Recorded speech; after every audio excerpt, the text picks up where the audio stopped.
जय हिंद प्यारे बच्चों, VK एकेडमी में आपका स्वागत है। पिछले क्लासों में हम बताए हुए थे विभाज्यता का नियम, तो विभाज्यता का रूल हम पढ़ा दिए थे। आज जो हम लोग चर्चा करने जा रहे हैं विभाज्यता के सवालों पर चर्चा करते हैं। तो आइए हम लोग सवाल देखते हैं। तो देखिए आपके सामने सवाल आ गया, ये रेलवे में पूछा हुआ सवाल है और इसके नियम को हम लोग बताए हुए थे। तो अगर आप मेरे वीडियो को नहीं देखे हैं तो डिविजिबल का रूल वाला वीडियो को ज़रूर देख ले, तभी आपको ये सवाल समझ में आएगा, अन्यथा आपको सवाल समझने में प्रॉब्लम होगा। तो ये रेलवे में पूछा गया सवाल है और देखिए कितना कम समय में हम इसको सॉल्व करते हैं। दिया गया है 6735*1 बाय 9, यानी कहने का मतलब यहाँ पे कोई संख्या दिया गया है और एक संख्या के जगह क्या दिया गया, स्टार दिया गया। अब बोला है कि यह 9 से विभाजित है, यानी यह संख्या 9 से विभाजित है, तो स्टार के जगह में कौन सा अंक आएगा, स्टार के जगह में कौन सा अंक आएगा। तो हम बताए, यानी ये संख्या किससे विभाजित है, 9 से विभाजित है। और 9 का रूल हम बताए हुए थे आपको कि दिए गए संख्या के अंकों का योग कर ले, अगर अंकों का योग करने पर वह 9 से विभाजित हो जाएगा तो वह भी संख्या विभाजित हो जाएगा। तो कहने का मतलब है कि हम इसके अंक को जोड़ते हैं। तो चलिए देखते हैं। 7 6 13, 13 3 16, 16 5 21। यहाँ पे स्टार है, यहाँ तो कोई अंक नहीं है तो कोई दिक्कत नहीं, उसके बाद वाले अंक को जोड़िए। 21 और 1 कितना आ गया, 22। 21 1 22, यानी अब रही बात, ये 22 हो गया तो स्टार के जगह पे कौन सा अंक रखेंगे जो कि 9 से विभाजित हो जाएगा। तो कि इसको जोड़ने पर मेरा कितना आया, 22। ठीक है, तो स्टार के जगह पे कौन सा अंक आएगा, तो 22 में कितना जोड़ना है, 5, तो कितना आ गया 27, यानी ये किससे हो गया, 9 से मेरा कट जाएगा। तो स्टार बराबर कितना अंक हो गया मेरा, यानी स्टार की जगह मेरा कितना आंसर आ गया, 5। सीखे, यानी स्टार के पास मेरा कितना अंक आ गया, 5। यानी कहने का अर्थ है कि 6735*1 किससे डिविजिबल है, 9 से। तो भाई स्टार के जगह पे कौन सा अंक आएगा, तो दिए गए संख्या को जोड़ दीजिए। तो जोड़ने पे मेरा कितना आया, 22 आया। 22 आएगा तो क्या जोड़ेंगे, जो 27 पुर, यानी 27 पुर जाएगा तो 5 जोड़ दीजिए, 27 पुर गया, वह 9 से मेरा विभाजित होगा। तो चलिए अगला सवाल पे हम फिर चर्चा करते हैं। तो देखिए आपके सामने सवाल आ गया, तो इसमें क्या कह रहा है कि 157*234/3, यानी दिए गए संख्या किससे विभाजित होना चाहिए, 3 से विभाजित होना चाहिए। तो जब 3 से विभाजित होगा तो कहता है स्टार के जगह पे कौन सा अंक आएगा। तो ये SSC में पूछा गया सवाल है। तो देखिए कितना छोटा सा सवाल है, लेकिन इसमें लॉजिक यूज कर हुआ है। अगर उस लॉजिक को हम यूज करेंगे तो ये सवाल को हम तुरंत सॉल्व कर लेंगे। तो भाई हम 3 का नियम बताए थे। 3 का नियम में क्या था कि दिए गए संख्या के अंकों को जोड़ दीजिए। तो चलिए हम जोड़ते हैं। 5 1 6, 6 7 13, 13 2 15, 15 3 18, 18 4 22, कितना आया, 22। तो क्या 22 3 से खाएगा, नहीं खाएगा। तो कितना जोड़ दे जो 3 से खा जाता है। तो 22 में अगर आप 2 जोड़ दीजिएगा तो कितना हो जाएगा, 24। तो 22 और 2 कितना हो गया, 24। अगर स्टार के जगह पे अगर हम 2 रख देते हैं तो देखिए 5 1 6, 6 7 13, 13 2 15, 15 2 17, 17 3 20, अब 20 और 4 कितना हो गया, 24। यानी 24 क्या 3 से कट गया ना 8 बार में, यानी यह भी संख्या 3 से खा जाएगा। तो इसका आंसर कितना हो गया, 2। देखिए कितना सवाल इजी है। हम बार बार बता रहे हैं कि इसके पहले वाले अगर आप वीडियो नहीं देखें तो सवाल समझने में आपको प्रॉब्लम होगा, इसलिए इसके पहले वाला वीडियो जरूर देख लें। तो चलिए अगला सवाल को हम देखते हैं। तो देखिए अगला सवाल ये SSC में पूछा गया है। तो चलिए इस सवाल को हम लोग सॉल्व करते हैं। कहता है कौन सी संख्या 18 से विभक्त नहीं होगी, 18 से विभक्त नहीं होगी, यानी 18 से विभाजित नहीं होगी। तो चलिए देखिए इस सवाल को हम लोग कैसे सॉल्व करते हैं। 18 से विभक्त होने के लिए क्या था, 18 को तोड़ेंगे, 9 दूनी 18, 9 दूनी 18। हम बताए थे ना आपको, याद करिएगा। 18 का तो नियम नहीं पढ़ाए थे, लेकिन 9 और 2 का पढ़ाए थे। तो यानी कहने का मतलब है जो 9 के नियम को फॉलो करे, जो 2 के नियम को फॉलो करे, वह 18 से विभक्त होगा। तो चलिए 9 का नियम को देख लेते हैं, 2 का नियम को देख लेते हैं। सबसे पहले देखिए क्या कहता है 2 का नियम। तो 2 का नियम क्या बोलता है कि इकाई का अंक या तो 0 होना चाहिए या तो सम संख्या होना चाहिए। इकाई का अंक 0 या तो सम संख्या होना चाहिए। तो जिसमें 0 होगा या सम संख्या का वो 2 से कट जाएगा। और 9 का नियम में क्या था कि अंकों को जोड़ करके देख लीजिए, और अंक यदि 9 से विभाजित हो जाएगा जोड़ने के बाद तो वह संख्या कट जाएगा। तो ध्यान दीजिएगा, अब 2 को देखते हैं। सबसे पहले ऑप्शन को चेक करते हैं, क्या इसका इकाई अंक कितना है 6, यानी ये 2 से कट जाएगा। इसका इकाई अंक कितना 6, 2 से कटेगा। इसका इकाई अंक कितना 6, 2 से कटेगा। लेकिन इसका इकाई अंक कितना है 3। तो आप बताइए जब इकाई अंक अगर 3 है तो क्या 2 से विभाजित होगा? नहीं होगा। इसका मतलब ये मेरा ऑप्शन हो गया। सीखे देखे किस प्रकार हम छांटे ऑप्शन को। और हम पहले भी बताए थे अगले क्लास में कि आने वाला जो सवाल होगा उसको देखिएगा, हम देखते के साथ आंसर बताएंगे कि कौन सा आंसर होगा। और उसी प्रकार आप मेरे वीडियो को अगर बेहतर ढंग से देखिएगा तो आप भी देखने के साथ इसका उत्तर बता दीजिएगा। तो चलिए अगला सवाल पे हम लोग चर्चा करते हैं बच्चों। तो देखिए आपके सामने सवाल फिर आ गया। बोलता है कौन सी संख्या 24 से विभक्त हो जाएगी? कौन सी संख्या 24 से विभक्त हो जाएगी? तो चलिए हम ऑप्शन को छांट लेते हैं भाई, और आप भी ऑप्शन को छांटने का कोशिश करिएगा। तो पहले बोला 24, और हम 24 में आपको बताए थे नियम कि या तो 8 तिया 24 होगा, और या तो 24 क्या होगा 6 गुना 4 होगा। यही हो गया, या तो 8 तिया 24 या तो 6 चौके 24। तो कहने का मतलब है भाई कि चलिए हम किसी से भी देख लेते हैं। अगर हम इससे देखते हैं तो भी सवाल मेरा इजी में बनेगा। तो चलिए हम लोग सवाल को देखते हैं। क्या कहता है 24 यानी 6 चौके 24। तो अब ध्यान दीजिए 6 चौके 24 मतलब क्या हो गया कि अगर 4 से विभाजित होगा तो 4 से विभाजित होने का अर्थ हुआ कि दिए गए संख्या का 2 अंक देखिए क्या 4 से विभाजित होता है। दिए गए संख्या का 2 अंक देखिए क्या 4 से प्यारे बच्चों विभाजित होता है।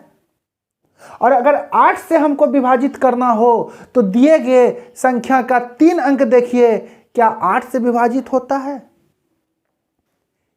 या 8 से विभाजित होने के लिए दिए गए संख्या का 3 अंक 0 होना चाहिए, और 4 से विभाजित होने के लिए दिए गए संख्या का 2 अंक 0 होना चाहिए। और 3 से विभाजित होने का नियम क्या है कि अंक संख्या के अंकों का अंक को जोड़ दीजिए, क्या वह 3 से विभाजित होता है। तो चलिए देखते हैं। अब रही बात 4 से विभाजित होने के लिए दिए गए संख्या का अंतिम 2 अंक देखिए प्यारे बच्चों क्या 4 से विभाजित होता है। तो 18 क्या 4 से विभाजित होगा? नहीं होगा। तो ये ऑप्शन ऐसे भी कट गया। अगला देखिए 10 क्या 4 से विभाजित होगा? नहीं होगा। ये ऑप्शन भी कट गया। अब देखिए बच्चों क्या 04 ये 4 से विभाजित होगा? हाँ होगा। क्या 36 4 से विभाजित होगा? तो होगा। यानी कहने का मतलब है 4 का नियम तो हो गया, तो उस 4 के अलावा किसका नियम चाहिए? 6 का नियम। तो एक काम करिए 8 के नियम को आप देखिए कैसे छट जाता है। ध्यान दीजिए कहने का मतलब है कि अगर 8 को देखते तो 8 का नियम क्या था? 3 अंक को भागा दीजिए। तो क्या 804, अब देखिए 804 4 का नियम तो फॉलो हो गया। याद रखिए ध्यान दीजिए 8 अगर जितना संख्या को काटेगा 4 उतना संख्या को काटेगा, लेकिन 4 अगर जितना संख्या को काटेगा कोई जरूरी नहीं है कि 8 उतना संख्या को काटेगा। फॉर एग्जाम्पल जैसे हम आपको एग्जाम्पल के माध्यम से समझाते हैं कि 8 से विभाजित होने वाला चाहे 8 हो चाहे 16 हो चाहे 32 हो, तो ये 4 से कट जाएगा। 4 के पहाड़ा में भी आएगा, 4 के पहाड़ा में ये भी आएगा, 4 के पहाड़ा में ये भी आएगा। यानी 8 जितना को काटेगा 4 उसको काटेगा, लेकिन 4 जितना को काटेगा कोई ज़रूरी नहीं कि 8 काटेगा। चलिए फॉर एग्जांपल अगला देते हैं, जैसे 4 4 दूनी 8, 4 तिया 12, 4 चौके 16, 4 पंचे 20। तो देखिए ये 4 से कट रहा है, ये कट गया, ये कट गया, ये कट गया, लेकिन क्या 8 से 4 कटा? नहीं। 8 से 12 कटा? नहीं। 8 से 20 कटा? नहीं। लेकिन हम क्या बोले, उसी प्रकार जितना 16 सबको काटेगा तो 8 भी सबको काटेगा, 4 भी सबको काटेगा, 2 भी सबको काटेगा, लेकिन कोई जरूरी नहीं है कि अगर 2 सबको काटेगा तो 4 सबको काटेगा। नहीं, बड़ा अंक होगा तो वो काट सकता है, लेकिन उससे छोटा अंक जो होगा, अगर बड़ा अंक है यानी गुणज के रूप में है, जैसे 2 का गुणज 4 है, दूनी 8 है, दूनी 16 है, दूनी 32 है, यानी 32 जितना को काटेगा तो उससे छोटा वाला गुणज वो काटते चले जाएगा, लेकिन छोटा अगर सबको काटेगा तो कोई ज़रूरी नहीं कि बड़ा काटेगा। तो कहने का मतलब है कि ये ऑप्शन कट गया, चूंकि 4 से ये नहीं खाएगा, क्योंकि अंतिम 2 अंक 4 से विभाजित नहीं होता है। इसमें 10 है, ये भी 4 से नहीं खाएगा, और ये भी 4 से अगर खा गया, ये भी 4 से खा गया, तो या तो ये ऑप्शन होगा या तो ये ऑप्शन होगा। 4 का नियम काम कर गया, लेकिन हम 8 का नियम को देखते हैं। काहे? चूंकि 24 को हम 8 तिया 24 भी तो लिख सकते हैं।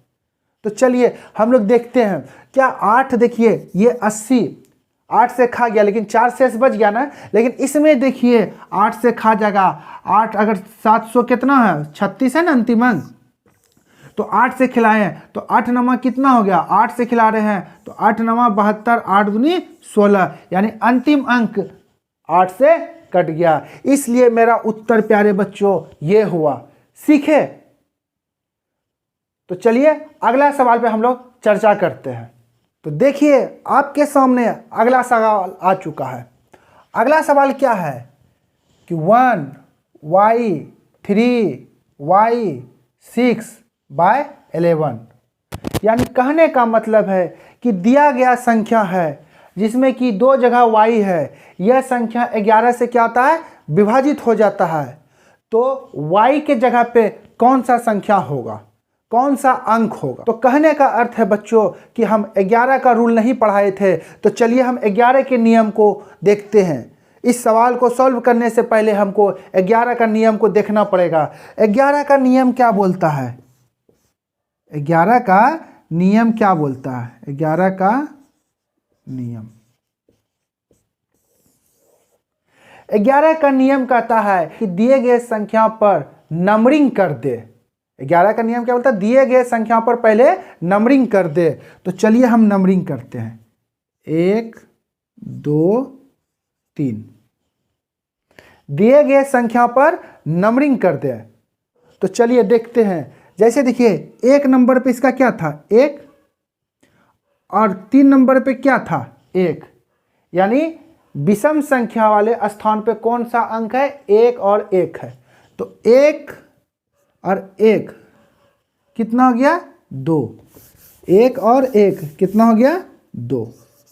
और सम संख्या वाले स्थान पे भी कितना है मेरा, 2। तो 2 में 2 गया तो कितना हो गया, 0। तो क्या मतलब वह संख्या निश्चित रूप से 11 से विभाजित हो जाएगी। तो क्या 121 11 से कट गया ना, 11 बार में। सीखे? उसी प्रकार कहने का अर्थ है कि दिए गए संख्या को नंबरिंग कर दे, 1 2 3 4। नंबरिंग करने के बाद सम संख्या के स्थान पर जो जो अंक है उसको जोड़ दीजिए। तो सम संख्या का स्थान पर कौन है, 3 है और 1 है। तो 3 और 1 कितना हो गया, 4 माइनस। अब विषम संख्या के स्थान पर कौन है, तो विषम संख्या ये है और ये, इसके स्थान पे क्या, 1 और 3, तो कितना हो गया, 4। यानी ये भी मेरा संख्या क्या होगा, 11 से विभाजित हो जाएगी। ये भी संख्या 11 से विभाजित हो जाएगी।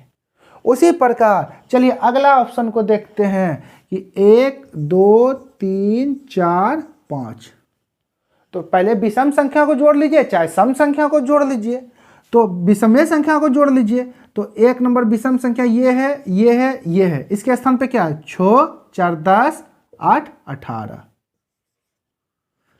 सम संख्या में क्या है 5 और 2 कितना गया 7, माइनस किए तो कितना हो गया 11। क्या 11 11 से खा जाएगा? हम तो पहले भी बताएं कि सम संख्या और विषम संख्या को जोड़ दीजिए, जोड़ने पर चाहे 0 होगा चाहे 11 का गुणज होगा तो वह संख्या 11 से विभाजित हो जाएगी। यानी घटाने पर क्या हो गया मेरा अंतर, क्या हो गया मेरा, यानी सम संख्या और विषम संख्या को जोड़ दीजिए और जोड़ने पर दोनों को घटाइए, घटाने पर या तो 0 होगा या तो 11 का गुणज होगा। तो देखिए घटाने पे क्या आया मेरा 11 आया, तो इसका मतलब क्या आ गया, ये संख्या 11 से मेरा कट जाएगा। चलिए अगला को देखते हैं, 1 2 3 4 5। विषम संख्या को जोड़िए, तो विषम संख्या क्या आ गया 2 है 3 है 6। देखिए 2 और 6 8, 10 10 और 6 कितना गया 16। अब सम संख्या को देखिए, 5 है और ये 0 है। 5 और 0 को जोड़े तो कितना गया 5। विषम संख्या को जोड़े तो 16 हो गया, सम संख्या को जोड़े तो 5 आ गया। अब दोनों को घटाना है, घटाना हर हालत में सम विषम के अंतर को देखना है। सम विषम का अंतर 0 हो गया तब पर भी कटेगा, 11 का गुणज हो गया तब पर भी कटेगा, 11 के रूल में फॉलो होता है। तो घटाएं तो कितना गया 11, तो इसका मतलब 11 आ गया, तो ये भी संख्या 11 से कट जाएगा। उसी प्रकार अब बोलता है कि ये संख्या दिया गया, आइए अब हम क्वेश्चन पे चर्चा करते हैं। 1y 3y 6/11 ये कहता है y से 11 से विभाजित है, तो y के स्थान पे कौन सा अंक होगा? तो कौन, पहले नंबरिंग करिए 1 2 3 4 5, नंबरिंग कर दिए। नंबरिंग करने के बाद देखिए विषम संख्या में क्या है 1 3 6, यानी 1 रुपया 3 रुपया 6 रुपया, तो कितना रुपया हुआ 10 रुपया। कितना रुपया हो गया 10 रुपया। अब सम संख्या में देखिए 2 के जगह भी y है, 4 के जगह भी y है। y का क्या मान रखेंगे कि जैसे ही सम विषम को हम घटाएंगे या तो 0 हो जाए या तो 11 का गुणज हो गया 11 का गुणज हो जाए। अब सोचिए बात को, चलिए हम देखते हैं। 6 और 6 कितना हो गया 12, तो बताइए 10 में 12 जाएगा तो कितना हो गया 2। 10 में 12 जाएगा, चाहे 12 में 10 चल गया तो कितना हो गया 2। क्या 0 आया? नहीं आया, तो ये 11 से नहीं कटेगा। 1 रखते हैं, 1 और 1 कितना हो गया 2, तो 10 में 2 चल गया तो कितना हो गया 8। 0 आया? नहीं आया। या 11 का गुणज आया? नहीं आया, तो इसका मतलब ये भी ऑप्शन नहीं होगा, ये भी ऑप्शन नहीं, ये भी ऑप्शन नहीं। सिखा रहे हैं आपको हम। 2 को रखते हैं, 2 और 2 कितना हो गया 4। सम संख्या का योग तो वही ना होगा, दोनों जगह सम संख्या है, यहाँ पे भी और यहाँ पे भी। तो 2 और 2 कितना हो गया 4। 10 में 4 चल गया, कितना हो गया 6। तो 10 में 4 चल गया 6, क्या 11 या 0 का 11 या 11, तो क्या 11 का गुणज या 0 आया? क्या नहीं आया, तो ये भी ऑप्शन नहीं होगा। अब रखते हैं 5 को, 5 और 5 कितना हो गया 10, और 10 में 10 चल गया तो कितना हो गया 0। आ गया ना 0। इसका मतलब कि y के जगह पे कौन सा अंक होगा 5 होगा।